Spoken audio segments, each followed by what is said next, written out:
Bumalik nga tayo dito sa Intramuros, Manila. Dinaanan ko nga uli itong San Agustin Church, ang pinakamatandang simbahang bato sa Pilipinas, na itinayo pa noong panahon ng mga Kastila at idineklarang World Heritage Site ng UNESCO.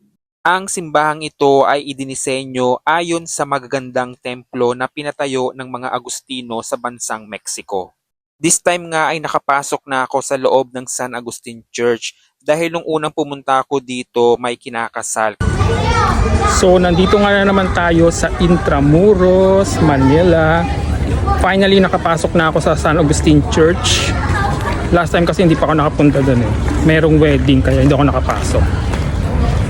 So this time itatry naman natin yung Belfry Cafe dito sa Intramuros.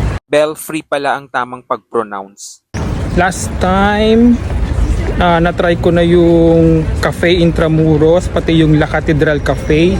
So ito na yung magiging pangatlo kong coffee shop dito sa loob ng Intramuros. So yung Belfry Cafe ay nasa tabi lang ng Manila Cathedral. So dito siya.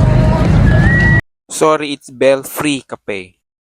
Ito na nga at naglalakad ako papuntang Belfry Cafe. Bali, nasa tabi lang talaga siya ng The Manila Cathedral.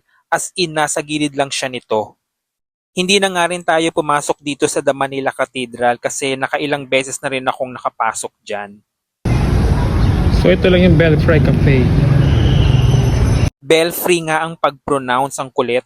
No, seriously, hindi ko pa kasi alam i-pronounce yung pangalan nitong cafe. Akala ko talaga nung una ay Belfry. So pagpasok mo nga, syempre i-greet ka nila. Then bubungad agad ang kanilang mga pastries at ang tatlong mga bells na nakasabit sa itaas ng kanilang cafe. Ito ang ground bell tower ng Manila Cathedral. Opo, magkakape kayo sa ilalim ng naglalakihang mga bells ng Manila Cathedral. Meron daw ditong 7 bells pero hindi ko napansin yung iba pang 4.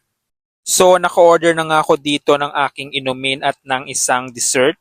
At habang hinihintay ang aking mga orders ay naupo muna ako dito sa may pinakamalaking bell ng cafe. Can you imagine kapag pinatunog nila ito habang ikaw ay nasa loob ng cafe? Gaano kaya kalakas ito? A few moments later.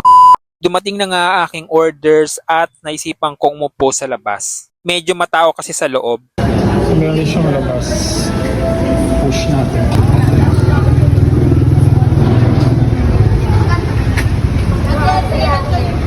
Pwede ka dito tumambay.